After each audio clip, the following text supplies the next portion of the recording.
Hi, guys. Welcome back here to WagerTalk TV for First Pitch. My name is Andrew McGinnis, joined by Dave Koken, Marco D'Angelo.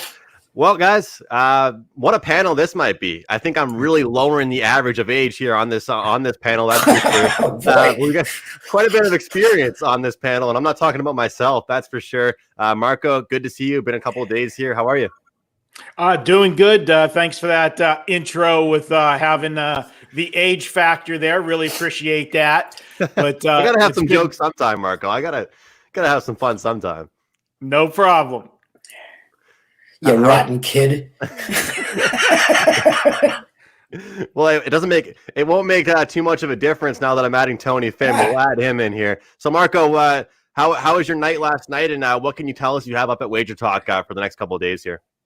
Well, WagerTalk for me yesterday, I had one play in football, and that ended up being a dud as we went with Louisiana Lafayette last night. So that was a loser. I passed in baseball yesterday.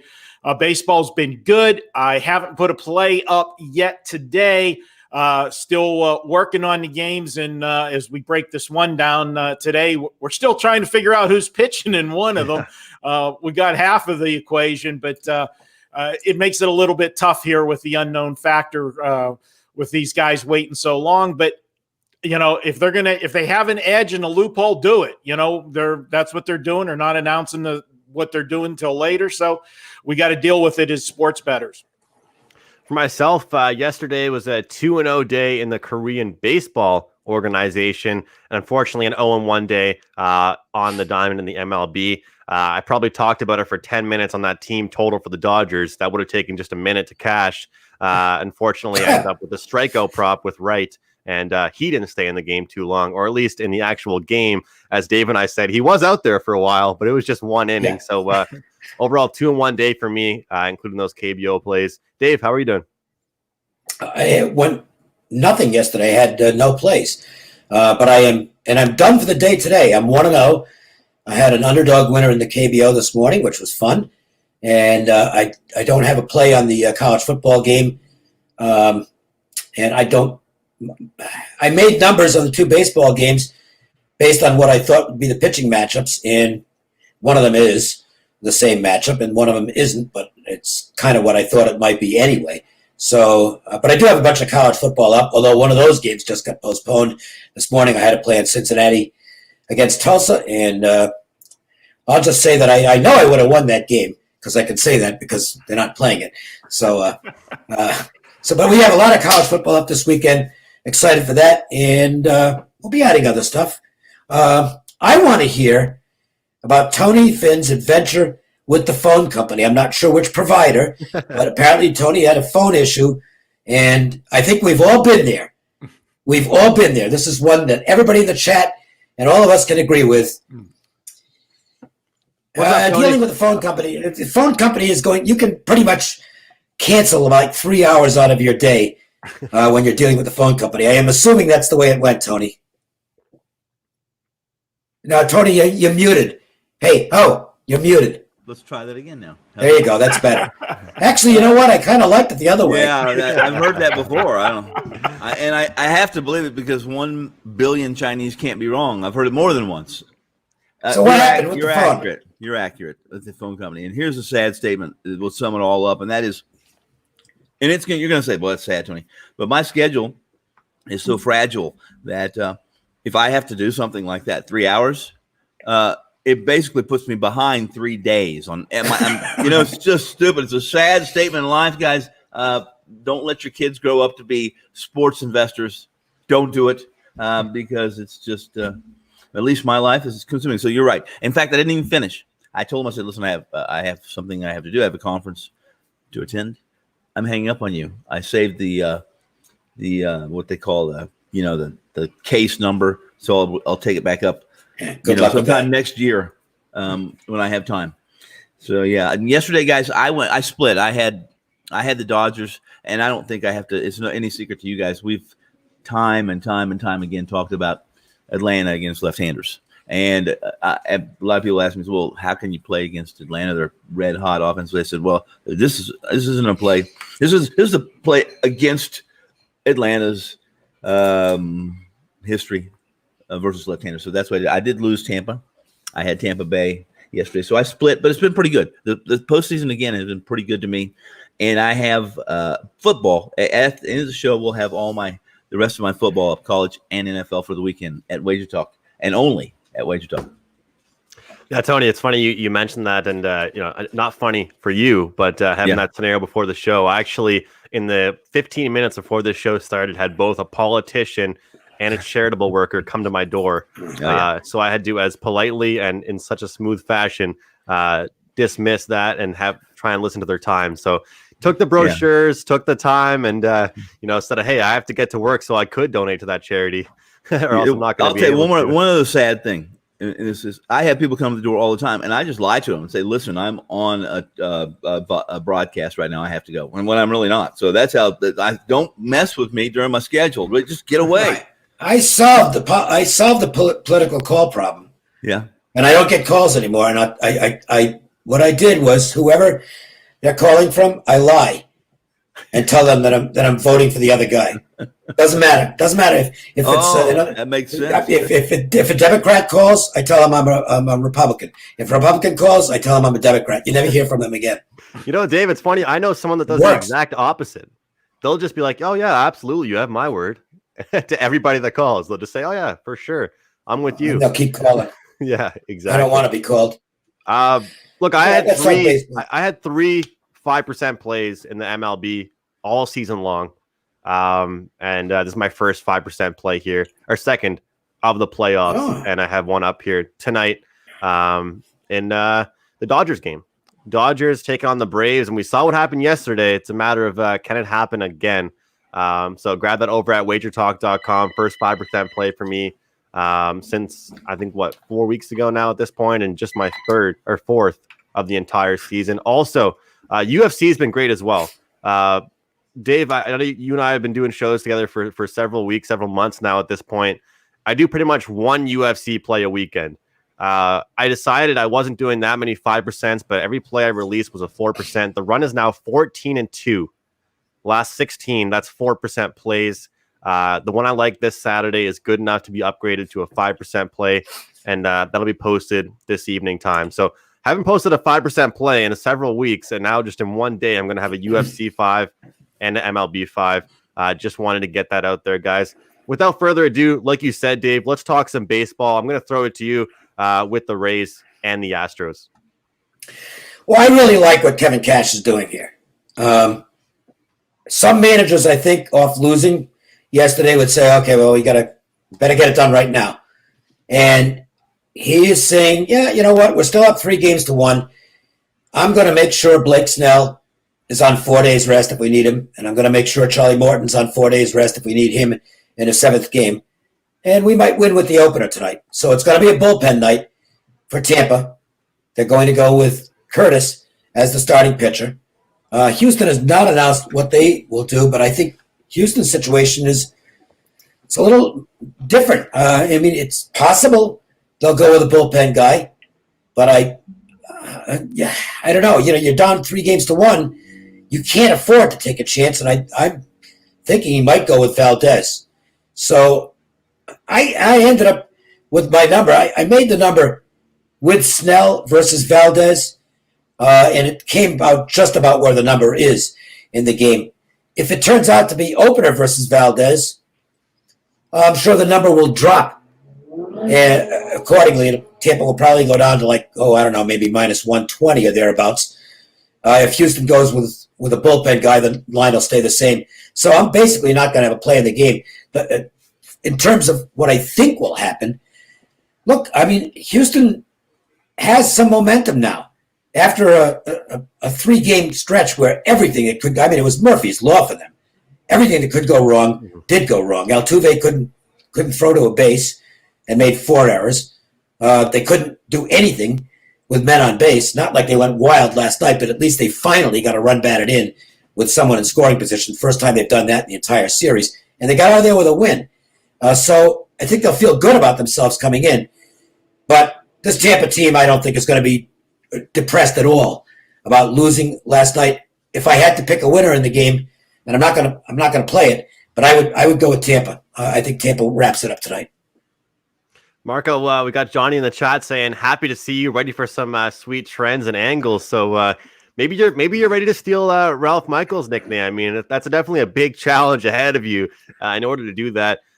First of all, we'll get your thoughts on this one, but I want to ask you, I mean, obviously you've been winning some tickets if you're betting an under in this series. Now, Dave talks about going to more of an opener strategy and how he's, praising Cash and his decisions here. Is this series trending towards an over for this game at least, or would you stay away from the total? Well, still not knowing the complete picture of it's up now. It's going to be Garcia. Garcia's going to go against Curtis, so they're both going to the bullpens. I did have that one right. I was getting mixed stuff, so I had no idea coming in which way we were going to go with this game. With the one thing that I'll say about it, with Tampa Bay going with the opener, if there's ever a team that's their natural situation, it's Tampa. I mean, they're the ones that started all of this, trend with the openers and everything, and they've done it all year. So I think they have a big advantage here. Going with them going with Garcia, he's going to be Dave. Wow, he's going to be on a short leash, obviously, in this game, and that's not the Houston comfort zone. And I keep looking back. I did use a total in this series, and I lost it. I used the over the other night, not last night, but the game before. And, I mean, it was just defensive play after defensive play, getting guys, out of innings and leaving runners on. And I look back to Houston. They had a stretch, I think it was about early September, where they just were not scoring any runs at all. And, it was game after game was going under. And this is the wrong time to have a hitting slump. And, even last night they had to scratch and claw to get what they got. They did get, a couple home runs. So that's a good sign there. The bats woke up. But I am just not sold on this Houston team. They have been my Achilles heel in the playoffs. I will say that because, again, I've said it 100 times. If they played in any other division, they wouldn't have been here. And they're here, and they're in the championship series for the American League. But we've seen the class of Tampa.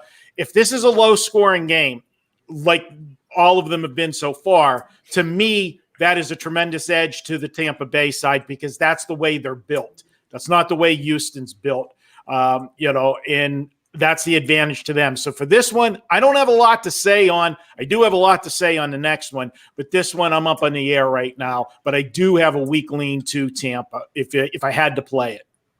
By the way, very interesting. Garcia is not confirmed yet, but it appears as though it will be Garcia. I find it interesting. You look at these games so far in this series between the Rays and the Astros, and the Astros haven't been able to put together a full 9 innings. And obviously, like we saw last night with the Dodgers, sometimes you don't need 9. You can have 1 inning, but that's not going to happen with this Astros team. It seems to me it's either been one half of the game where the runs come from or the other half, early or the later. And what I feel like is going to be the biggest key to success moving forwards for another win for the Astros is not just scoring in the first couple and not just scoring the last couple innings. They need to get a little bit here and there. So I'm looking to see a little bit of that from this Astros team, but notable to mention, like I said, I'm not going to be too high on this. It's not going to be a client pick ever. Back-to-back days, the same bet that I recommended and talked about on this show, first inning score, Jose Altuve, back-to-back homers, first inning, cashes that at, I think it was plus 100. So interesting prop wager there, but this team's getting on the board early, and I think that they know that if they get behind early, they're out of luck. Tony, what are your thoughts here on this one? I think if all things equal, if Garcia does start, then I think the number's probably right. Like Dave said, I looked at this game and I saw a minus 140. The first thing I saw was minus 140. So my first thought is, we don't know who the pitcher is. What's the worst case scenario? Is it going to be worse than 140, better than 140? What's the scenario that would not be 140? And it was if the only thing I can come up with was if Verlander or Cole pitched. So I figured if I like one side of this, then 140 is probably going to be the number. And if I'm right about who's going to play and pitch, then 140 is the number. I as well would lean to the stronger bullpen. If they're going to play, if both of them are pitching openers, I think we could all agree that the Tampa Bay has a stronger bullpen. And if that's the case, they haven't overpitched their pen. Really, Tampa Bay hasn't. They only pitched with 3 guys last night, 2 after Greinke. And so they can pretty much use anybody in that pen in the pitching staff per se, other than the last 2 starters. If you would agree with that, so my lean, I agree, Tampa Bay. So Tony, follow-up question for you, and it's kind of what the whole panel has discussed so far. It's easy to say on a show when the game's not actually going on, but in a scenario like this, how long do you expect in an ideal world for these 2 guys to last? Which you mean the openers, the 2 guys open? Well, in an ideal world, they would last 9 innings, and they would have 27 straight outs. That's the ideal world.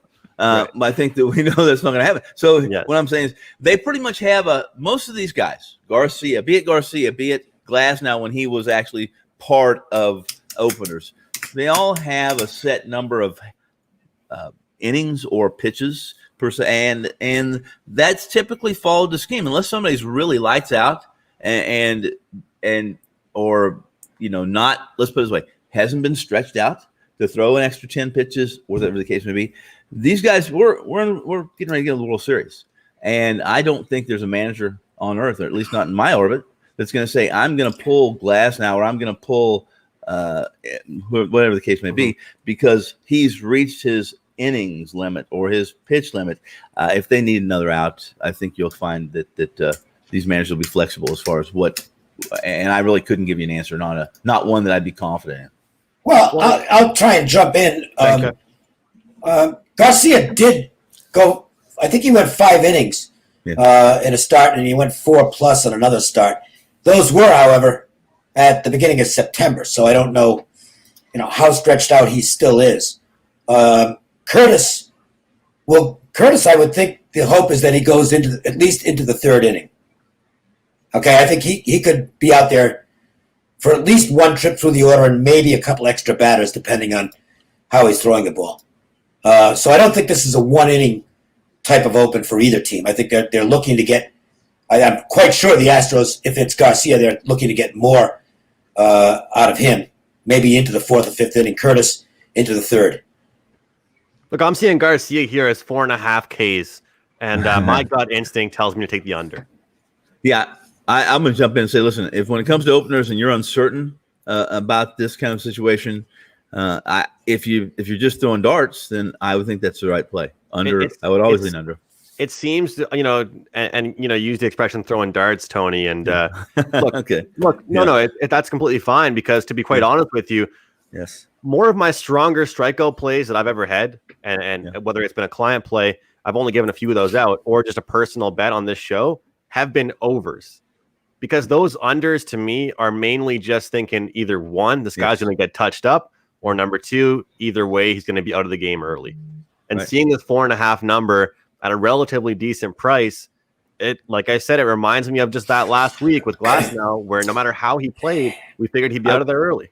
I will say this real quickly, and that is, we know that Tampa Bay, nobody strikes out as much as Tampa Bay strikes out. So they are adept. They will strike out when you least expect it.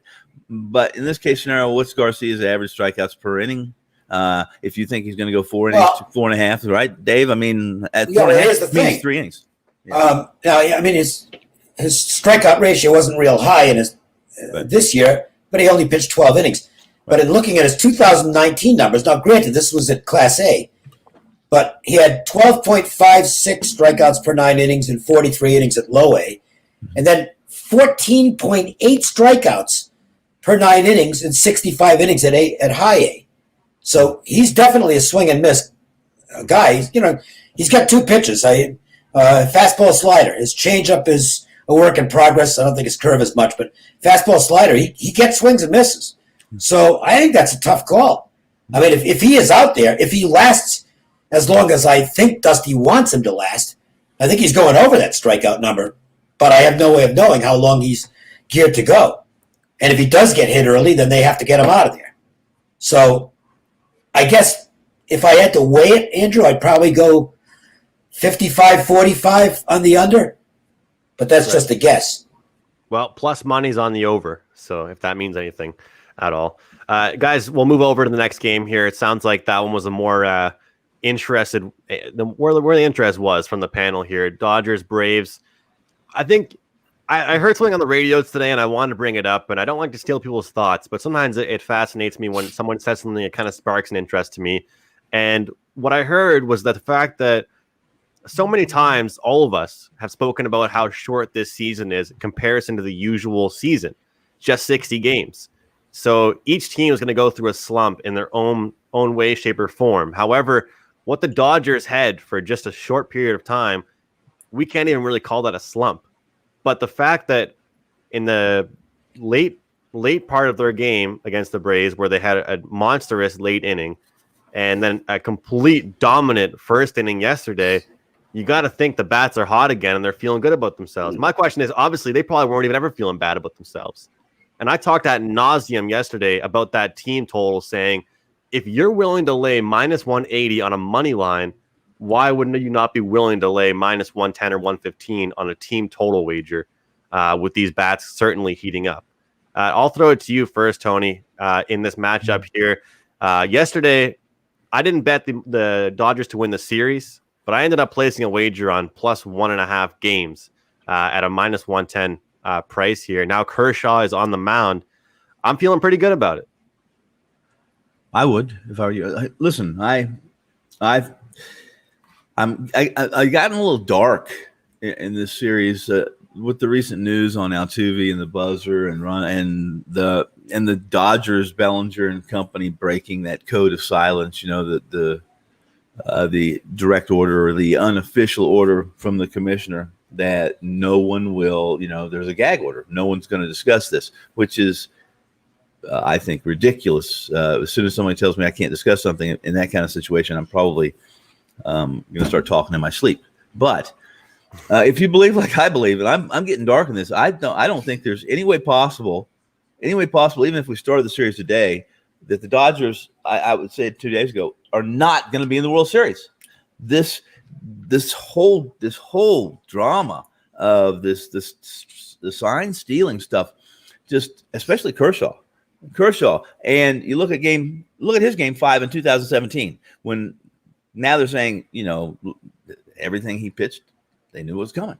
And if you believe that Manfred or anyone wants to have the Dodgers and the Astros in this World Series, they're going to have to hire more security people than they're going to have in the stands because it's going to. So I'm gotten really dark on this. I like your future because I think this whole thing is destined, and it's Dodgers and it's Rays. So if you're holding the future of either one of those, and you believe I'm Nostradamus, then you might want to get rid of him. Marco? Well, you know what? You look at this game, and obviously, you know what you said. The bats waking up. It is, and that's why you never quit in a game. That game on a Tuesday night, that late inning, you know, putting runs up like that, might have saved their season. Seriously, I mean, they didn't win that game on Tuesday, but it gave them confidence and momentum moving into Wednesday. And, you know, it landslided, you know, in that first inning. But I'm going to say something about, you know, Coach Roberts for the Dodgers. He made a move last night that I thought was brilliant. When he finally brought the first guy in out of the bullpen, first guy he brings in Jensen. And, you know, I mean, this is your guy that was your closer, you know, for most of the season and everything else. And we know what happened at the end of the season. You brought him in a game with zero pressure. That was to me, I think that was a brilliant move because somewhere, if this series goes the distance, somewhere Jensen's going to need to pitch a crucial inning for the Dodgers.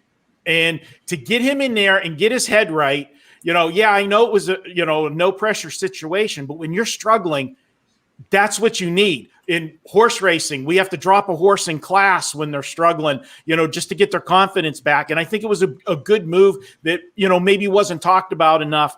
But now we go to the obvious. It's Clayton Kershaw, and he's pitched tremendous in the postseason so far this year, which has not been his norm. 14 innings pitched. He's given up just three runs, but his strikeout to walk ratio has been 19-1. The problem is, as good as he's pitched, the narrative is going to be, if he goes out there and doesn't get the win today for the Dodgers, it's postseason Kershaw. So there's still a lot of pressure on Clayton Kershaw, even though, he's a first ballot Hall of Famer, and he's going to be facing, a guy for Atlanta that you talk about a pressure situation. This is his first postseason appearance. He's going to be matched up against, like I said, Kershaw, a Hall of Famer. Sometimes that gets the adrenaline going for you, which can either be good or bad. I'm going to look at, I cannot disagree with your team total, Andrew, but I'm actually going the whole game here. I'm going the full 9 innings, taking the over 9 runs. I think both teams are going to get some runs tonight. And one of the other differences that I'll give you a stat here with the Dodgers. Remember, the first 2 games of this series where Atlanta got the wins, Atlanta plays much better when it's a day game. Atlanta was 15-3 on the season in day games. This is a night game tonight.